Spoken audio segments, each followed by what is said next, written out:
जय श्री राम दोस्तों, मैं हूँ शशि। जय श्री राम, मैं हूँ आलोक।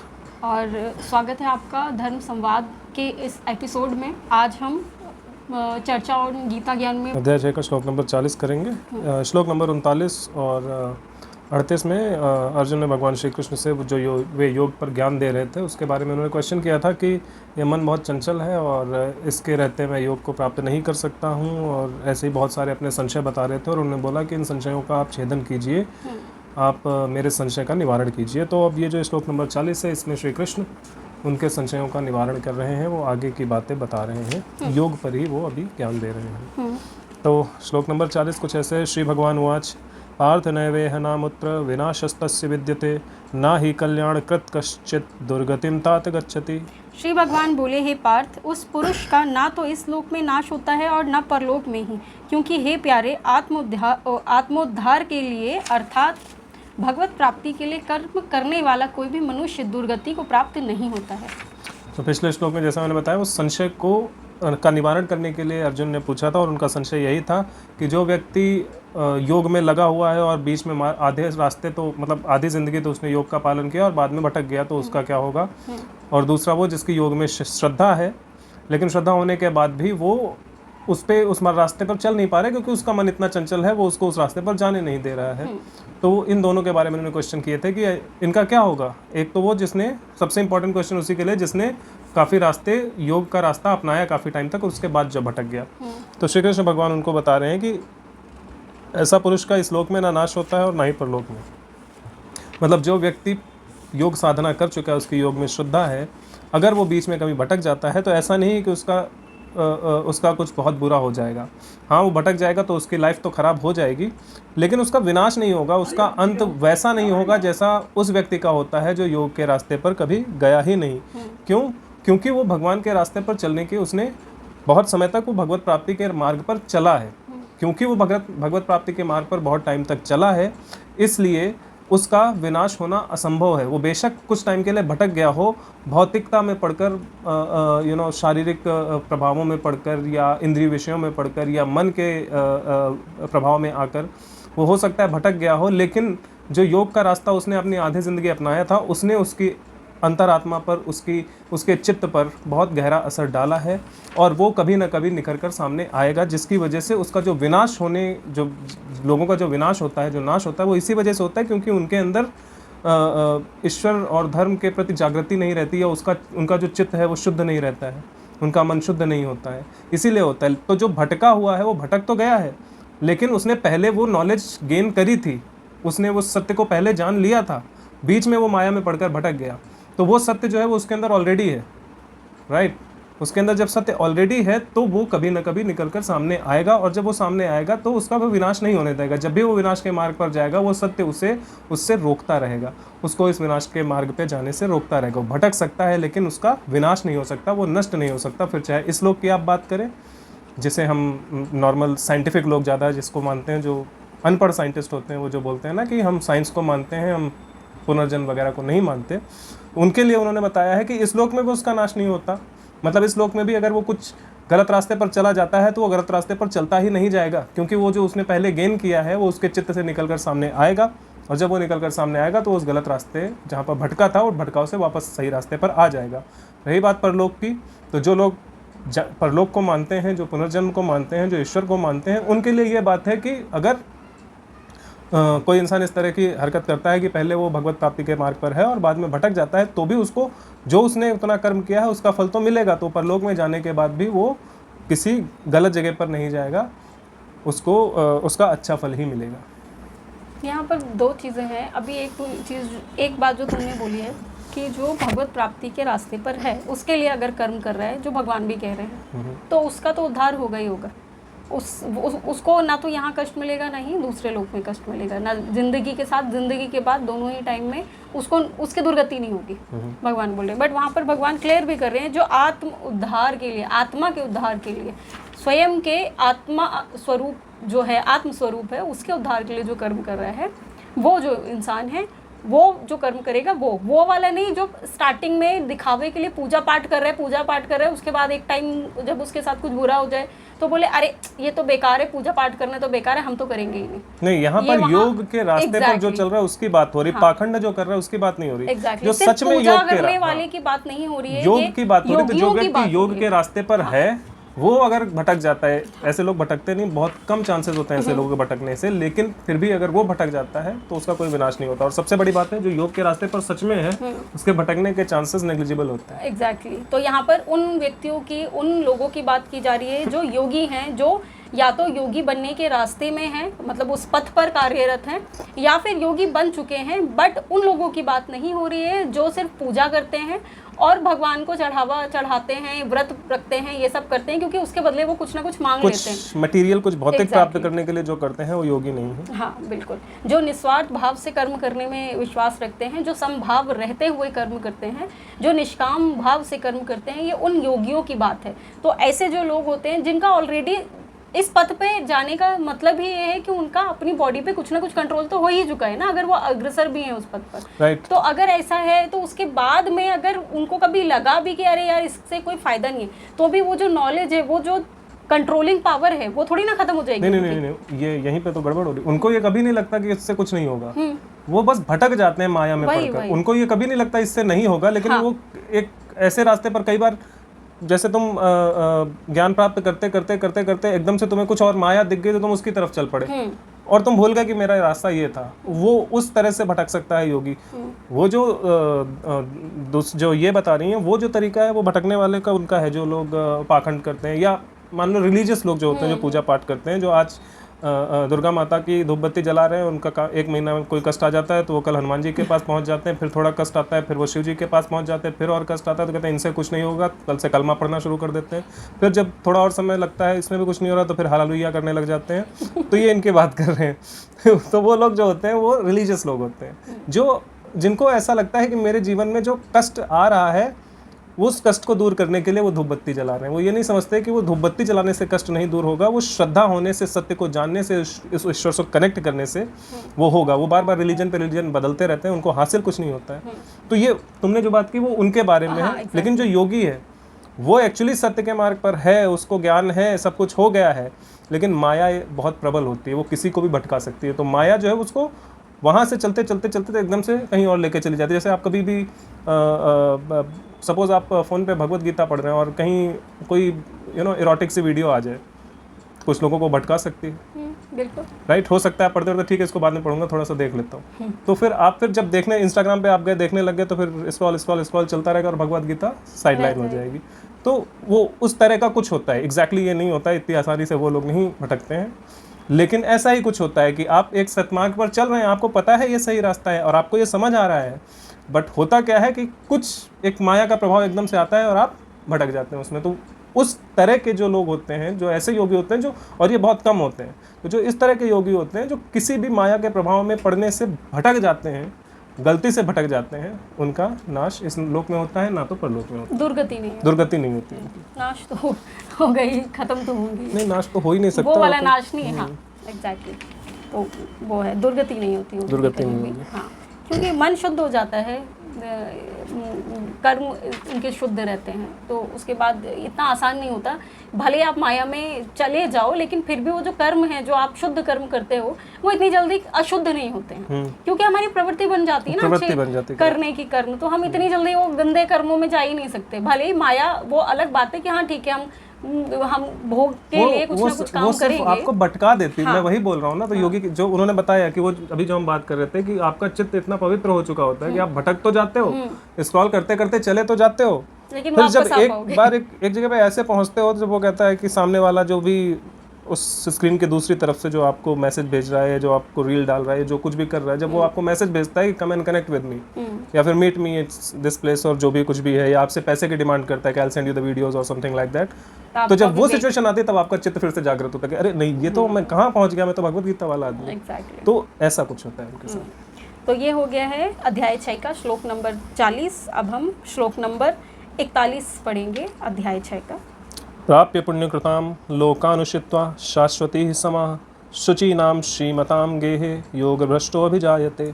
योग भ्रष्ट पुरुष पुण्यवानों के लोकों को अर्थात स्वर्ग आदि उत्तम लोकों को प्राप्त होकर उनमें बहुत वर्षों तक निवास करके फिर शुद्ध आचरण वाले श्रीमान पुरुषों के घर में जन्म लेता है।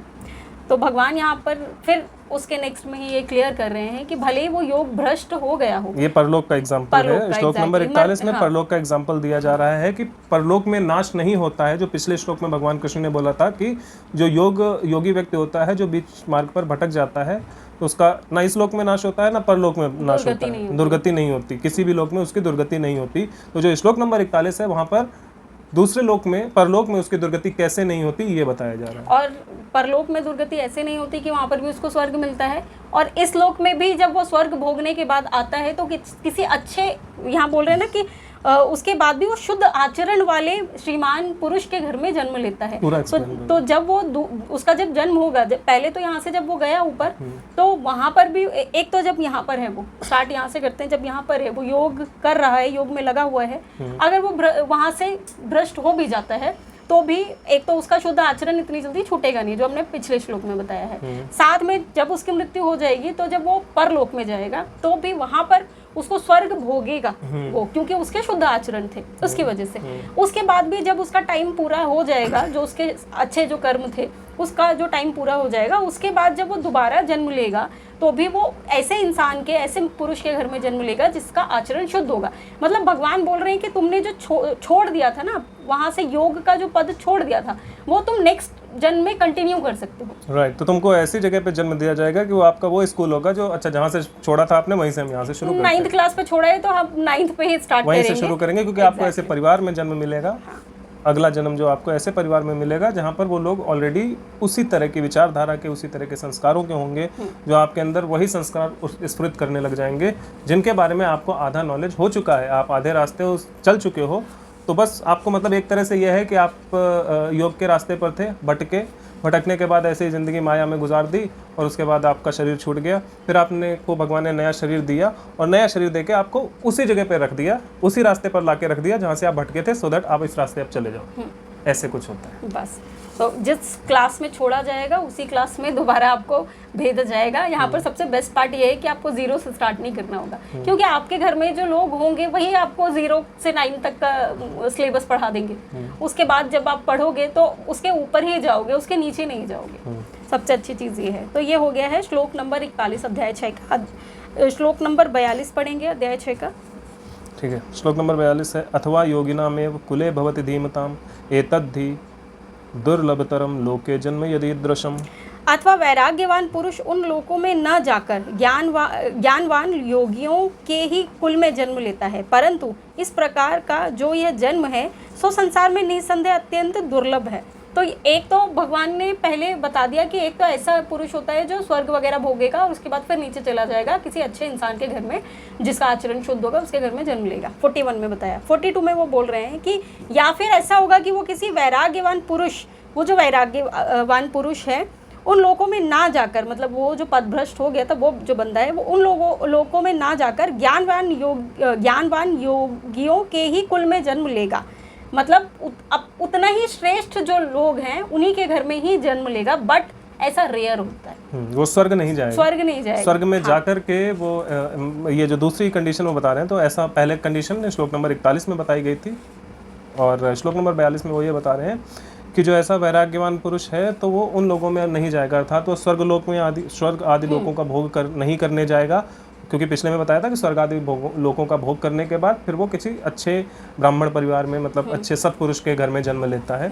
तो वो कह रहे वो प्रोसेस नहीं होगा उसका, क्योंकि कहते हैं ना बहुत सारे, अगर आप महात्मा लोगों की सुनो या कथावाचकों की सुनो तो बताते हैं ना कि आप जब स्वर्ग चले जाते हो तो आपके पुण्य नष्ट हो जाते हैं, ऐसा कुछ बोलते हैं।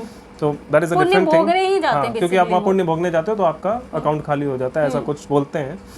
That's a different thing. तो वो क्या कह रहे हैं कि कुछ लोगों के साथ ऐसा भी हो सकता है कि वो वहाँ जाए ही ना, वो जो अब शायद आपका अकाउंट खाली हो ना खाली हो, लेकिन आपका टाइम तो वेस्ट हो रहा है ना, आप फालतू में वहाँ जा रहे हैं, इधर घूम के आ रहे हैं। फिर भगवान कहते हैं कि ऐसा भी होता है वैराग्यवान लोगों के साथ कि वो उस लोक में जाएंगे नहीं।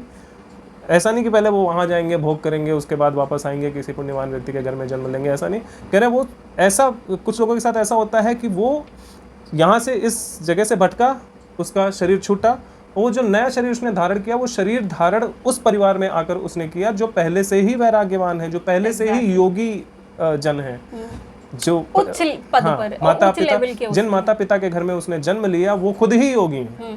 तो जब वो डायरेक्ट अभी पहले वाले में 41 में बताया था कि वो ज्ञानवान लोगों के घर में पैदा होगा, जो लोगों को नॉलेज सब है, ब्राह्मण टाइप के लोग हैं जिनको नॉलेज सब है, लेकिन वो अपना भौतिकता के हिसाब से अपना सब कुछ चल रहे हैं। लेकिन जो योगी है वो, उसके बारे में आप पिछले वीडियोस देखो, आपको समझ आएगा कि योगी क्या है। तो क्योंकि ये योग के मार्ग से भ्रष्ट हुआ था, दोबारा योगी के घर में जन्म लिया, तो वो सीधे वहां से फिर सीधे योग के रास्ते पर आ गया।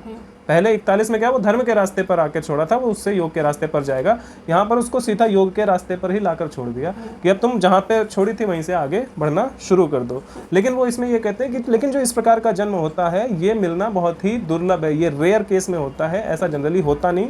मोस्ट ऑफ द केसेस में पहले वाला ही होता है कि पहले तुम स्वर्ग जाओगे और या ऐसे ही जो भी लोग हैं वहाँ जाकर भोग करोगे, उसके बाद किसी ज्ञानवान व्यक्ति के घर में जन्म लोगे। इसमें एक कथा भी आती है जड़ भरत जी की। तो जड़ भरत जी बहुत ज़्यादा वो ज्ञानी होते हैं और उसके बाद वो योग में ही लगे होते हैं, भगवान से उनका बहुत अच्छा वो कनेक्शन होता है। लेकिन बीच में ये होता है कि एक वो हिरनी के बच्चे के चक्कर में वो फंस जाते हैं और उसके बाद फिर वो उनको दूसरा हिरनी का ही जन्म, बच्चे का ही जन्म मिलता है। उसके बाद वो 2 जन्म बर्बाद करते हैं, फिर तीसरे जन्म में जाकर वो जड़ की तरह बिहेव करते हैं, क्योंकि ज्ञान तो उनके पास तीनों ही अवस्थाओं में होता है। जब वो हिरनी का बच्चा बनते हैं तब भी होता है, उसके बाद भी एक और जन्म होता है, उसमें भी उनको पता होता है कि ज्ञान क्या है। लेकिन तीसरा जो जन्म होता है वो डिसाइड करते हैं कि मैं ज्ञान ना तो किसी को दूंगा और ना ही किसी से बहसबाजी करूंगा, जड़ की तरह वो काम करते हैं। तो ये है कि उनको स्मरण रहेगा।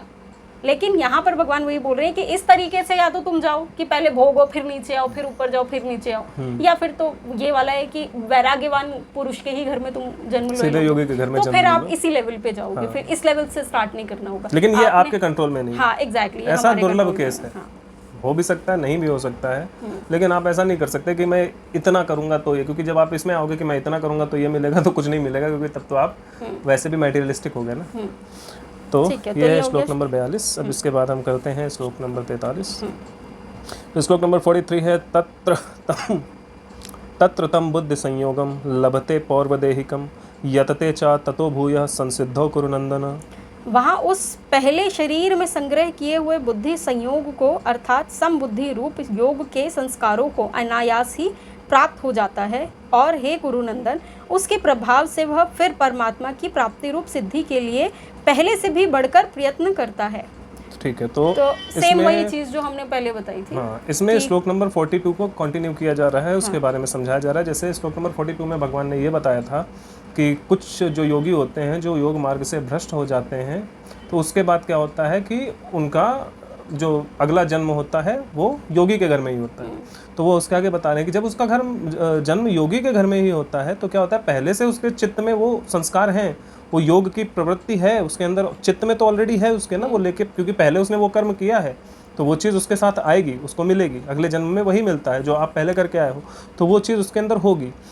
अब क्या होता है कि क्योंकि वो योगी के घर में जन्म लिया है उसने, तो वो योगी जो है वो उसको संस्कार भी उसी तरीके से देगा।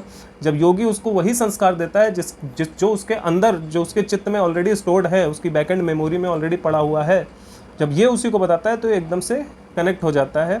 जब ये कनेक्ट हो जाता है तो उसको समझ आ जाता है कि योग क्या है, और ये क्योंकि उसके लिए इस रास्ते पर चलना आसान हो जाता है, राइट। जैसे कोई 9th पढ़ के आया है और उसके बाद उसको 10th में जब भेजा जाता है, तो जब टीचर उसको पढ़ाता है, पिछले साल आपने साइंस में ये पढ़ा था, इस साल हम आपको पढ़ा, तो वो जब कोई क्वेश्चन बताता है ना कि अच्छा पिछले 9th क्लास में तुमने ट्रिग्नोमेट्री में ये वाला फॉर्मूला पढ़ा था ना, जब उसने पढ़ा था, क्योंकि उसका पिछला है, इसने नया बताया, वो दोनों कनेक्ट हो गए एकदम से।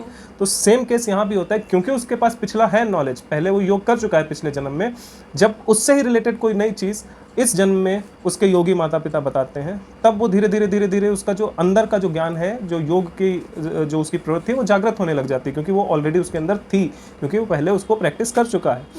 तो वो इस परिवार में जो संस्कार हैं, वो संस्कारों को मिलने से उसके अंदर वो चीज़ जागृत होने लग जाती है। जब वो जागृत होने लग जाती है, तो क्योंकि उसने पहले वो कर्म किए हुए होते हैं, तो उसके अंदर वो प्रवृत्ति और तेज़ी से बढ़ने लग जाती है, और उसके प्रभाव से वह परमात्मा की प्राप्ति रूप सिद्धि के लिए पहले से भी बढ़कर प्रयत्न करता है। तो जब वो योगी के घर में जन्म लेता है, तब उसके योग के मार्ग पर चलने की जो प्रवृत्ति होती है वो जो पहले थी पिछले जन्म में उससे और ज़्यादा तेज होती है और स्पीड से वो काम करता है। क्यों? क्योंकि यहाँ पर एक उसको कैटलिस्ट भी मिला हुआ है। कैटलिस्ट क्या है? उनके योगी माता पिता।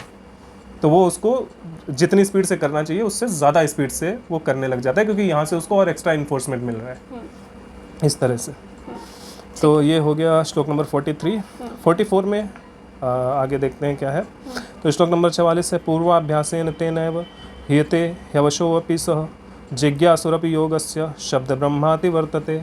वह श्रीमानों के घर में जन्म लेने वाला योग भ्रष्ट पराधीन हुआ भी उस पहले के अभ्यास से ही निसंदेह भगवान की ओर आकर्षित किया जाता है तथा समबुद्धि रूप योग का जिज्ञासु भी वेद में कहे हुए सकाम कर्मों के फल को उल्लंघन कर जाता है। तो भगवान कृष्ण आगे बता रहे हैं श्लोक नंबर 43 के कंटिन्यूएशन में। वो कह रहे हैं ऐसा व्यक्ति जो इन श्रीमानों के घर में जन्म लेता है, जो योगी हैं, उनके घर में जो जन्म लेता है वो योग भ्रष्ट पराधीन हुआ भी उस पहले के अभ्यास से ही निसंदेह भगवान की ओर आकर्षित किया जाता है। क्यों? है वो भगवान की तरफ ही अट्रैक्ट पहले से आकर्षित है। वो भटक गया था, खाली वो योग के मार्ग से भ्रष्ट हो गया था, लेकिन भगवान की तरफ उसका आकर्षण हमेशा रहता ही है।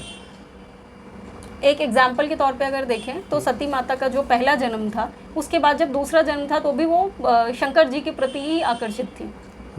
तो यहाँ पर उनका, क्योंकि वहाँ पर उन्होंने जो लीला की उससे तो वो योग भ्रष्ट ही हुई थी ना। उन्होंने डाउट किया था उनके वचनों पर। तो उस हिसाब से देखा जाए तो उनका जो दूसरा जन्म हुआ तो पहले का उनको सब कुछ पता था और वो शंकर जी के प्रति ही आकर्षित थी, क्योंकि वो पहले जो पिछला जो जन्म था सती जी के रूप में वो उन्हीं के साथ था, इसीलिए। तो इस तरीके से ये कनेक्ट कर रहे हैं कि भले ही वो जो योग भ्रष्ट इंसान है वो योग भ्रष्ट हुआ था, फिर भी वो जब दूसरे उसमें मतलब श्रीमानों के घर में जन्म लेगा तो भी उसकी, क्योंकि वो जो योग जो उसने कनेक्ट किया था भगवान के साथ, उसकी वजह से वो इस टाइम भी भगवान के साथ ही कनेक्ट करने की कोशिश करेगा। एग्जैक्टली। तो वो क्योंकि उसका पहले से प्रैक्टिस है, पहले से उसने अभ्यास किया हुआ है, वो अभ्यास अभी भी काम आएगा, वो जाएगा उसी तरफ ही। और ऐसा ही, और उसी तरफ जाएगा कैसे? जो सकाम कर्म होता है उनको क्रॉस करते हुए वो सीधे भगवान प्राप्ति के मार्ग पे चला जाएगा। और ऐसा ही वो लोग भी करते हैं जिन्होंने बिगिनिंग से, शुरुआत से योग के साथ, जैसे जो भ्रष्ट नहीं हुए और उसी जीवन में योग की साधना पूरे जीवन करते रहे, तो उनका क्या होता है? वो समबुद्धि हो जाते हैं। समबुद्धि होकर वो सकाम कर्मों के फल को क्रॉस करके, उनके चक्कर में ना पड़ के वो सीधे योग के मार्ग पर, भगवत प्राप्ति के मार्ग पर चले जाते हैं। सेम उसी तरह से जो ये भ्रष्ट व्यक्ति है, जो योग के मार्ग से भ्रष्ट, वैसे भ्रष्ट नहीं, सिर्फ योग के मार्ग से भ्रष्ट, अर्थात योग के मार्ग से भटका हुआ जो व्यक्ति है, ऐसा व्यक्ति जब दूसरी जगह जन्म लेता है, तो पहला वाला क्या था? वो उसी जन्म में, पहले ही जन्म में योग के मार्ग से भटका नहीं, तो वो करते करते सब कुछ आगे बढ़ गया।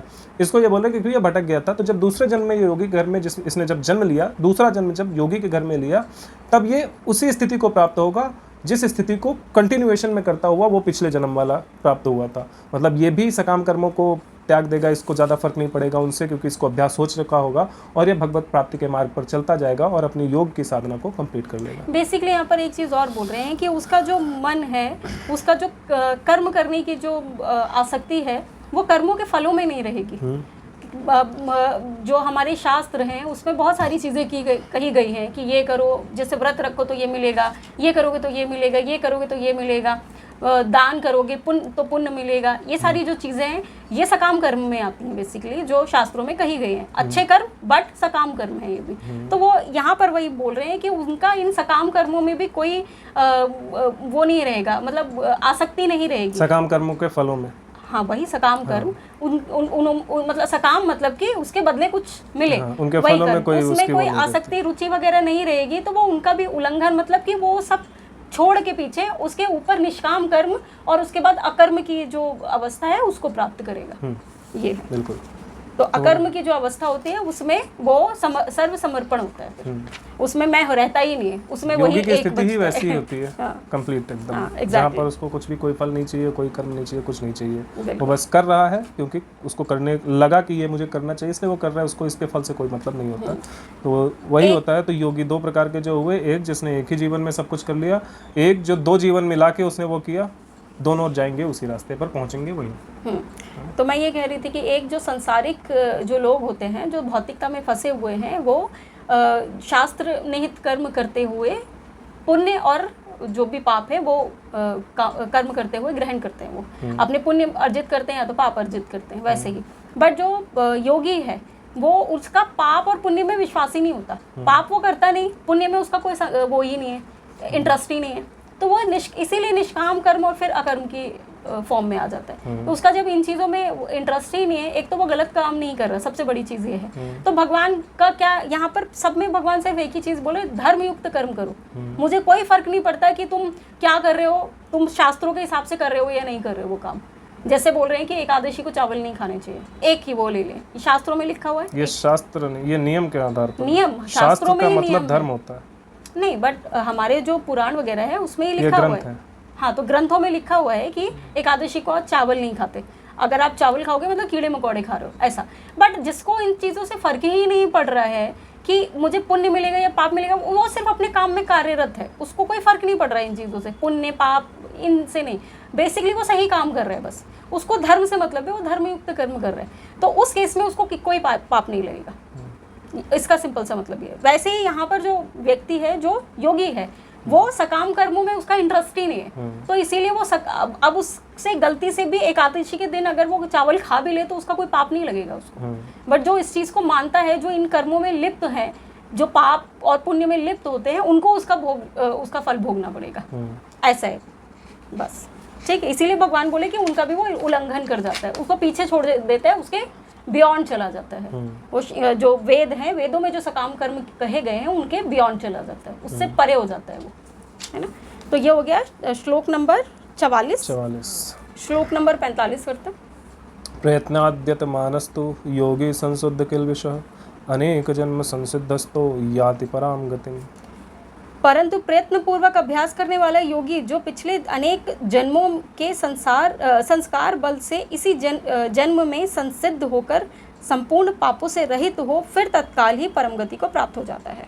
तो यहाँ पर बोल रहे हैं जो ऐसा व्यक्ति होता है जो योग के रास्ते पर चलता जा रहा है, पिछले जन्म के उसके संस्कार भी हैं और इस जन्म में उसको योगी का परिवार भी मिल गया, मतलब योगी माता पिता के घर में उसने जन्म ले लिया, वो एनवायरनमेंट में मिल गया है।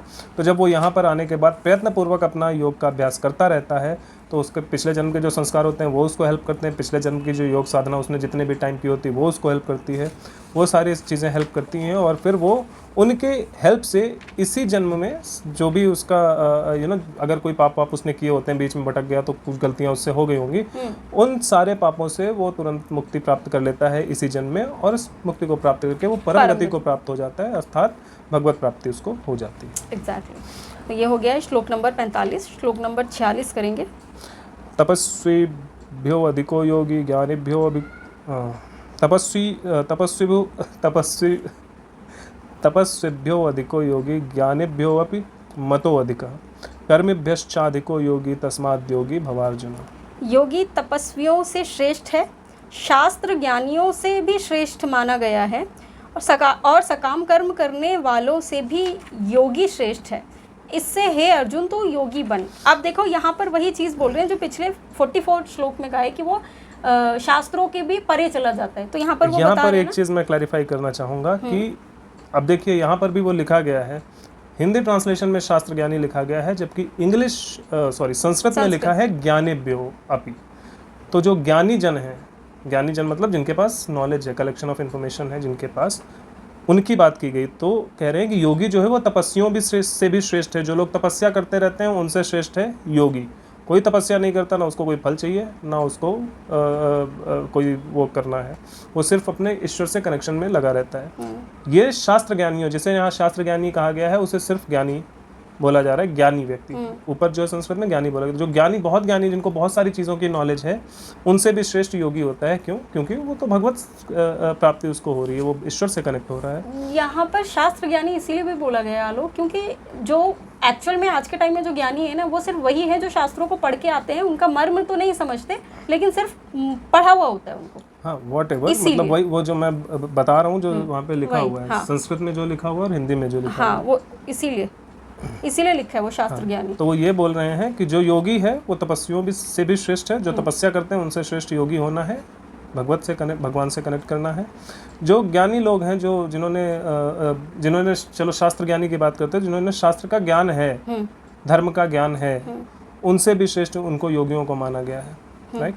फिर कहते हैं और सकाम कर्म करने वालों से भी योगी श्रेष्ठ है। जो लोग सकाम कर्म करते हैं, कुछ प्राप्त करने के लिए करते हैं, समाज में उनके बहुत सारे नियम होते हैं कि तुम्हें इनके लिए ये करना चाहिए, उनके लिए वो करना चाहिए, किसी के लिए ये करना चाहिए, बहुत सारे कर्तव्य होते हैं, उनका जो पालन करने वाले लोग होते हैं, उनसे भी श्रेष्ठ होते हैं कौन? योगी। इसलिए हे अर्जुन तू योगी हो जाए। तो मतलब क्यों अर्जुन को ऐसा क्यों बोल रहे हैं? क्योंकि अर्जुन सकाम कर्म में थे कि गुरु के साथ, गुरु से युद्ध करूंगा या गुरु की हत्या करूंगा मैं तो मुझे पाप लगेगा। तो ये सकाम कर्म हुआ, रिश्ता है, इमोशन है, लेकिन उसके साथ साथ ये भी है कि इससे मुझे कुछ बुरा मिलने वाला है, राइट।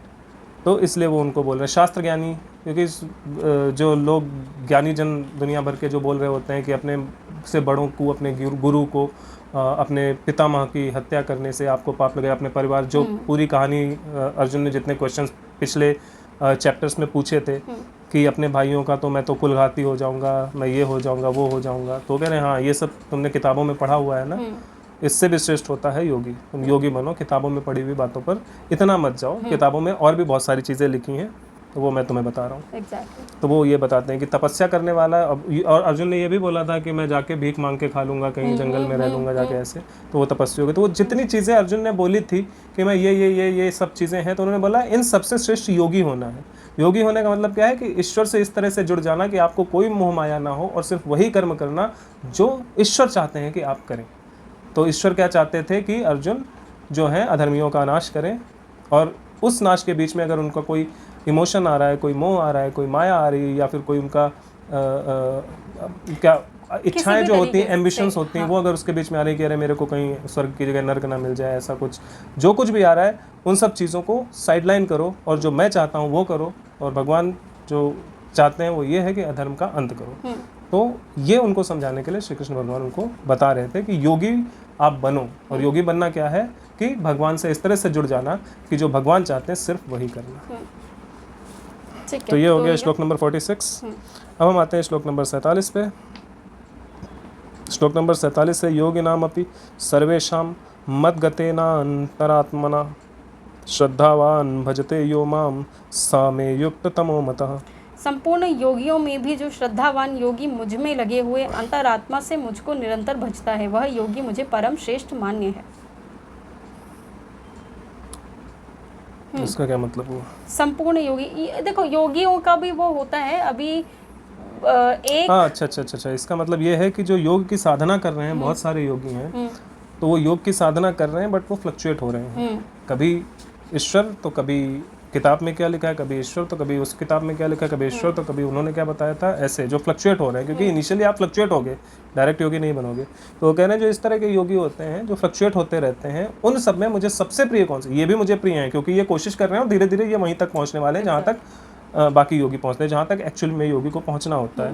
तो कह रहे हैं जो ये सारे योगी होते हैं, इनमें से वो योगी मुझे बहुत पसंद है जो मुझ में श्रद्धा रखता है, अर्थात जो एक्चुअल में मुझसे जुड़ चुका है, जो समर्पित कर चुका है अपने आप को, जो वही करना चाहता है जो मैं चाहता हूँ, हमेशा निरंतर मुझको अंतरात्मा से ही बचता रहता है, अर्थात उसका वो हमेशा मुझे प्राप्त करने की कोशिश करता रहता है और वो ये चाहता है कि मैं वही करूँ जो ईश्वर चाहते हैं, बेसिकली जो मुझे प्राप्त हो चुका है। हाँ, वह योगी मुझे परम श्रेष्ठ, क्योंकि फिर उस योगी में और भगवान में कोई अंतर ही नहीं बचा ना। राइट। तो ऐसा योगी कौन होता है? ऐसा योगी वही होता है जो पूरी तरह से भगवान से जुड़ चुका है, जिसको भौतिकता से कोई लेना देना नहीं है, वही ऐसा योगी होता है और वही ईश्वर को सबसे ज़्यादा प्रिय होता है, वो श्रेष्ठ, वो कह रहे हैं ये वही योगी जो है मुझे सबसे ज़्यादा श्रेष्ठ मान्य है, मतलब उसे मैं सबसे ज़्यादा श्रेष्ठ मानता हूँ। ऐसा क्यों मानता हूँ? क्योंकि वो सही रास्ते पर है, वो मुझसे जुड़ रहा है, वो अपने सत्य को जान रहा है। जो व्यक्ति अपने सत्य को जान चुका है या जान रहा है वही सबसे ज़्यादा प्रिय होगा, और उस रास्ते में जो सबसे आगे होगा वही मुझे सबसे ज़्यादा प्रिय होगा। बहुत सारे जो योगी हैं वो जानने की कोशिश में प्रयासरत हैं, उनमें से जो सबसे टॉपर होगा, जो मुझे जानने के बहुत नज़दीक पहुंच चुका होगा या जो मुझे जान चुका होगा और मुझसे जुड़ चुका होगा, वही मुझसे सबसे ज़्यादा श्रेष्ठ व्यक्ति होगा ना। बस वो वही बताना चाह रहे हैं यहाँ पर एक चीज़ और होती है कि जो भगवान को जान चुके हैं, जो भगवान को समझ चुके हैं, उसके बाद वो जनरली ये होता ही है कि उनके अंदर वैराग्य भाव आ ही जाता है दुनिया से, संसार से। लेकिन एक टाइम ऐसा भी होता है जब भगवान से आप कनेक्ट हो चुके होते हो ना, तो कई बार तुमको भौतिकता में भी जाना पड़ता है भगवान, क्योंकि जब भगवान चाहते हैं तब आपको जाना पड़ता है और तब भी आप उसमें लिप्त नहीं होगे। तो भगवान वही बोल रहे हैं कि तुम देखो, चाहे भौतिकता में रहो चाहे तुम वैराग्यवान रहो, दोनों ही केसेस में तुम लिप्त नहीं हो रहे किसी में भी, तुम मुझी से कनेक्ट हो। तो इसीलिए तुम मेरे अति प्रिय हो। अगर मैं मतलब एक वो होता है ना, जैसे वैरागी है, वैरागी बोला अब तो मैं शादी नहीं करूंगा चाहे कुछ भी हो जाए, क्योंकि मुझे पता है ये तो बेकार रास्ता है। अभी मैं जैसे मैं प्रियव्रत की कथा, तो वो योगी नहीं है ना, वो योगी नहीं है, वो तपस्वी है। नहीं, जो योगी है वो जो जन्म से ही योगी है, जो भगवान में कनेक्ट रहता है, जो जन्म से योगी है, उसको पता है कि क्या सही है क्या गलत है, हर चीज़ पता है उसको ये भी पता है कि संसार बेकार है, संसार में जाने का कोई मतलब नहीं है, क्योंकि भगवान ही श्रेष्ठ है और भगवान ही सत्य है, तो हम उन्हीं से कनेक्ट करें ना, हम संसार से कनेक्ट करें ही क्यों। लेकिन अगर कुछ ऐसा होता है जहाँ पर लोग उनको बोलते हैं कि नहीं अभी तुमको संसारिकता निभानी पड़ेगी, जैसे कि अभी मैं जब भागवत पढ़ रही थी तो पंचम अध्याय में प्रियव्रत का जो वो आता है, कैरेक्टर आता है, वो बचपन से ही कनेक्ट इतना ज़्यादा भगवान से थे कि वो राजपाट वगैरह चाहते नहीं थे, लेकिन उनके जो वो हैं, जो पिता हैं, वो स्वयंभू मनु जो हैं, तो मनु उनको बोलते हैं कि अब उत्तान पात तो रहे नहीं है, तो तुमको ये राजपाट संभालना पड़ेगा, प्रजा को कौन देखेगा, क्योंकि मेरी भी रिस्पॉन्सिबिलिटी पूरी होगी, मुझे भी जाना पड़ेगा। तो वो मना करते हैं, क्योंकि उन्होंने तो पहले ही ज्ञान ले चुके होते हैं नारद जी से। तो उस केस में वो क्या बोलते हैं कि नहीं मैं इन सब चीज़ों में नहीं पढ़ने वाला हूँ, अब मैं मुक्त हो चुका हूँ, मैं इन सब से ऊपर, मतलब ये संसारिकता से ऊपर उठ चुका हूँ, तो अब मैं इसमें दोबारा लिप्त नहीं होना चाहता। लेकिन फिर ब्रह्मा जी ऊपर से आते हैं उनको ये समझाने के लिए, नहीं बेटा तुमको ये करना पड़ेगा, क्योंकि क्योंकि 1 छत्रसाल होते थे ना उस टाइम में, तो बोले कि ये पूरी पृथ्वी की जिम्मेदारी तो उनके बाद, मनु के बाद तो तुम्हारे ही ऊपर है। तो ब्रह्मा जी क्यों आए फिर नीचे?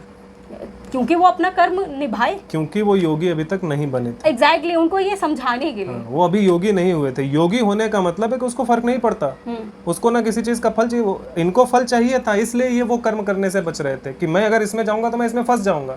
तभी ब्रह्मा जी उतर के उनको समझाते हैं कि तुम इसको करो और इसमें फंसो मत, क्योंकि ये तुम्हारा कर्तव्य है, यही ईश्वर चाहते हैं वो तुम्हें करना। तो ईश्वर से जुड़ने का मतलब है कि वो करना जो ईश्वर चाहते हैं। तो अगर आपको ईश्वर ने राजा बनाया है तो आपकी जिम्मेदारी है कि आप प्रजा की सेवा करो, लेकिन अगर आप खुद भोग करने लग जाओगे तो आप योगी नहीं हो। लेकिन आप प्रजा की सेवा कर रहे हो और अपना उसमें लिप्त, मतलब वहाँ के भोग और विलास में लिप्त नहीं हो रहे हो और प्रजा की सेवा कर रहे हो, तो भी आप योगी ही हो। प्रजा की सेवा अगर धर्मयुक्त तरीके से आप कर रहे हो तो आप योगी हो। क्यों? क्योंकि धर्म स्वयं ईश्वर है और आप धर्म से अर्थात ईश्वर से जुड़े हुए हो। जब आप उससे जुड़े हुए हो, निरंतर उसी का भजन कर रहे हो, उसी ईश्वर का भजन कर रहे हो जो धर्म रूप में आपके साथ में है, तो आप योगी ऑलरेडी हो। फिर चाहे आप किसी भी आश्रम में क्यों ना हो, कहीं भी आप हो, उससे फर्क नहीं पड़ता है।